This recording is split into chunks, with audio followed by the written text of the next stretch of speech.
علماء تفسیر اور مورخین بیان کرتے ہیں کہ ایوب علیہ السلام ایک صاحب ثروت انسان تھے۔ آپ کے پاس ہر قسم کا مال موجود تھا، مثلاً غلام جانور، گھوڑے، مویشی وغیرہ، اور حوران شام کے علاقے بنیے میں وسیع اراضی کے قطعات بھی تھے۔ اس کے علاوہ آپ کی بیویاں اور بہت سے بچے بھی تھے۔ آپ سے یہ سب کچھ چھین گیا اور آپ کو سخت آزمائش سے دو چار کر دیا گیا۔ اپنے اس پر بھی اللہ کی رضا کے لیے صبر کیا اور دن رات صبح شام اللہ کا ذکر کرتے رہے۔ آزمائش کی مدت طویل ہوتی گئی، حتیٰ کہ دوست احباب ساتھ چھوڑ گئے اور آپ سے دور دور رہنے لگے، آپ سے قطع تعلق کر دیا۔ اس وقت آپ کی خدمت کرنے کے لیے صرف آپ کی زوجہ محترمہ باقی رہ گئیں۔ انہوں نے آپ کے گزشتہ احسانات اور شفقت کو فراموش نہ کیا، چنانچہ وہ آپ کی خدمت میں حاضر ہوا کرتی تھیں اور آپ کی ضروریات کو پورا فرماتی، حتیٰ کہ قضائی حاجت میں بھی مدد کرتی۔ وہ آپ کی غذا اور دعا کے لیے دوسروں کے گھر کام کرتی۔ انہوں نے مال اور اولاد سے محرومی پر بھی صبر کیا۔ کبھی وہ طرح طرح کی نعمتوں سے مالا مال تھیں اور ان کا بے حد احترام کیا جاتا تھا، پھر تنگدستی آئی اور انہیں لوگوں کی خدمت کرنا پڑی۔ اس کے باوجود وہ ثابت قدم رہیں۔ نبی اکرم صلی اللہ علیہ وسلم کا ارشاد ہے، سب سے سخت آزمائش نبیوں پر آتی ہے، پھر زیادہ نیک لوگوں پر، پھر جو ان سے کم درجے کے ہوں۔ مزید ارشاد نبی صلی اللہ علیہ وسلم ہے کہ انسان پر اس کے دین کے مطابق آزمائش آتی ہے۔ اگر وہ دین میں مضبوط ہو تو اس کی آزمائش میں اضافہ ہو جاتا ہے۔ حضرت ایوب علیہ السلام کی آزمائش جس قدر شدید ہوتی گئی، آپ کے صبر، شکر اور استقامت میں اس قدر اضافہ ہوتا گیا، حتیٰ کہ آپ کا صبر بھی ضرب المثل بن گیا اور آپ کے مسائل بھی۔ بائبل میں حضرت ایوب، ان کے مال و اولاد ختم ہو جانے اور جسمانی بیماری میں مبتلا ہونے کا واقعہ بہت تفصیل سے بیان کیا گیا ہے۔ اللہ بہتر جانتا ہے کہ اس میں کس قدر باتیں درست ہیں۔ حضرت مجاہد کا قول ہے کہ سب سے پہلے ایوب علیہ السلام چیچک کے مرض میں مبتلا ہوئے تھے۔ اب کی آزمائش کتنا عرصہ جاری رہی، اس کے بارے میں علماء سے مختلف اقوال مروی ہیں۔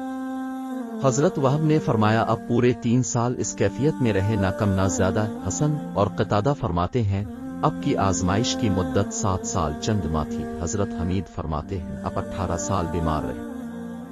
صدی کہتے ہیں اب کے جسم سے گوشت جھڑ گیا تھا، صرف ہڈیاں اور پٹھے باقی رہ گئے تھے۔ اب کی زوجہ محترمہ راکھ لا کر آپ کے نیچے ڈالتی تھی۔ جب ایک طویل عرصہ اس حالت میں گزر گیا تو انہوں نے عرض کیا اپنے رب سے دعا کیجیے کہ وہ آپ کی مصیبت دور کر دے۔ آپ نے فرمایا میں نے 70 سال صحت کی حالت میں گزارے ہیں، تو کیا مجھے اللہ کے لیے 70 سال صبر نہیں کرنا چاہیے؟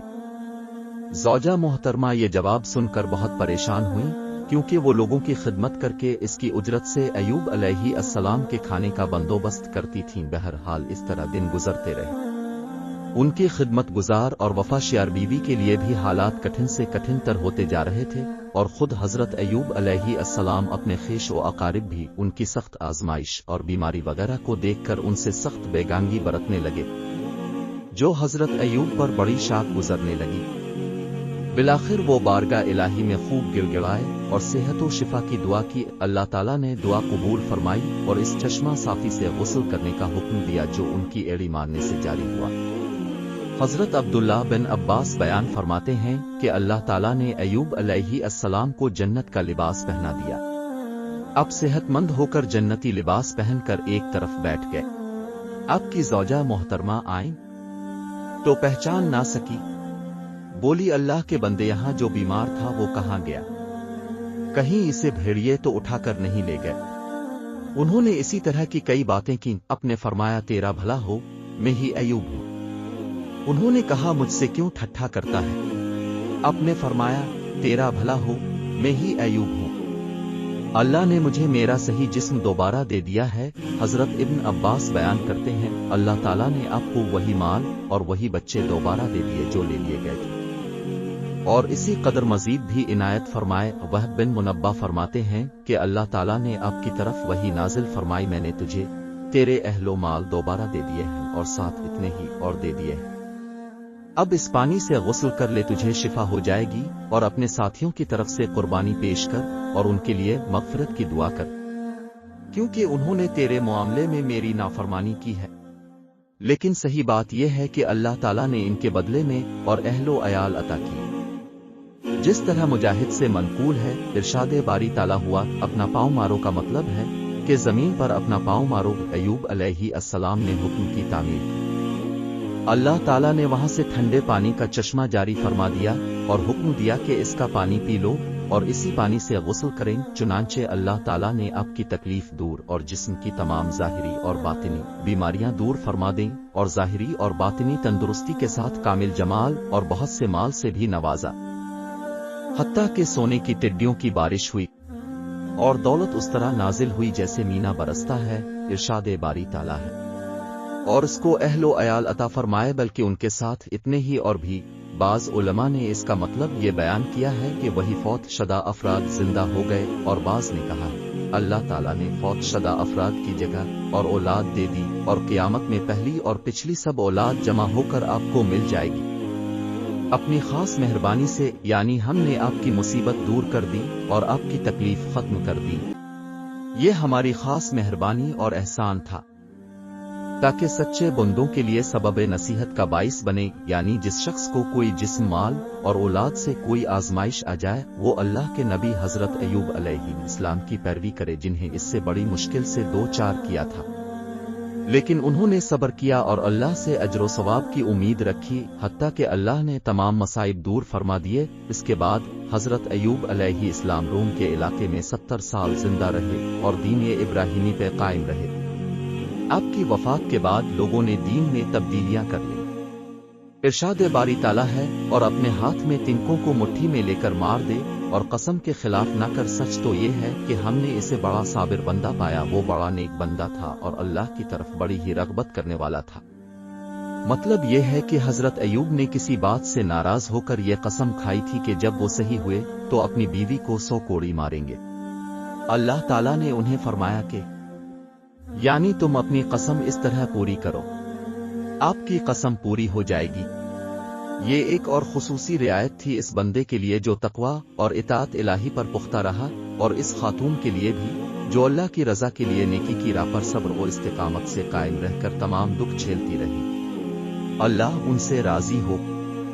یہی وجہ ہے کہ اللہ تعالیٰ نے اس رخصت کے بیان کے بعد اس کی وجہ ان الفاظ میں ارشاد فرمائی، سچ تو یہ ہے کہ ہم نے اسے بڑا صابر بندہ پایا، وہ بڑا نیک بندہ تھا اور اللہ کی طرف بڑی ہی رغبت کرنے والا تھا۔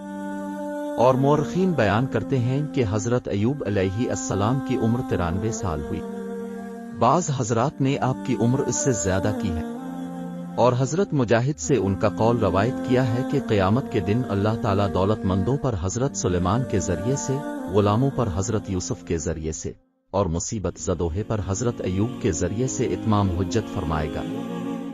حضرت ابو ہریرہ سے مروی ہے کہ اللہ نے فرمایا، اس دوران ایوب علیہ السلام کپڑے اتار کر غسل کر رہے تھے، ان پر سونے کی ٹڈیاں گرنے لگیں۔ ایوب علیہ السلام اپنے کپڑے میں چلو بھر کر ڈالنے لگے۔